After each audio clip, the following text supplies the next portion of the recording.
So we're talking about the Tanager. This is our cigar blend, what we think is, our most premium product. So a cigar blend, there's really no necessarily a definition for it, but for us, what we wanted to do was make sure that while you're smoking a cigar, that it can hold up to the cigar. While we were developing this, we were thinking, well, what bourbon mash bills can we use? So we used our three, very best, the blue corn, white corn, and red corn mash bill. The blue corn was the main component because blue corn being so sweet, we knew that we were going to get that richness. We wanted to make sure that there was still that spice component. We still wanted to get those dark fruit notes. So that's where the red corn and the white corn came into play. But then the biggest piece is this petite portion of it. People are really going to be able to taste the difference of how rich and how heavy that mouthfeel is, how long it stays with you. It's a very rare process that's being done, and I'd say the only people that are doing it are people that are working with Nancy. It's everything that we've learned through the elavage process with her. We're putting our best foot forward to make what we think is a ultra premium blend. These are the petite barrels. So we have about 12 of them, and we're only going to dump 2 or 3 for this season, and then the whole entire idea is continue to let these age over time, get even more rich and complex in mouthfeel for ultimately what we're trying to achieve in the cigar blend.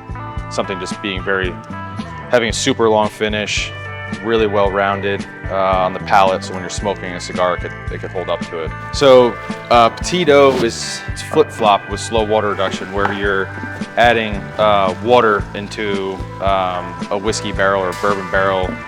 We're doing the exact opposite, where we're adding whiskey to water. And so the idea is, say you have a cask strength product of 118 proof. What we did for this specifically, we grabbed 5 barrels of 5-year bourbon. We dumped that into a separate tote, and then we did the math for the amount of water that we need to get it to 50 proof. Dump the whiskey into water, and that gives you a completely different esterification profile. Palate and nose compared to just doing regular slow water reduction. Then the big key is you bring it down to 50 proof in these barrels, and essentially it can age indefinitely because it's such a low proof. This is a 5-year. We let it age at petite for a year, but the idea is we could let this sit for 10, 15, 20 years, and it's only going to get better, just to achieve that ultimate goal again of just the ultimate cigar blend.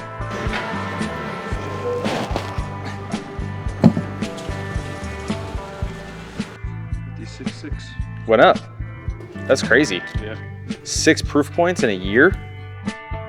Wow. 7. That's really something.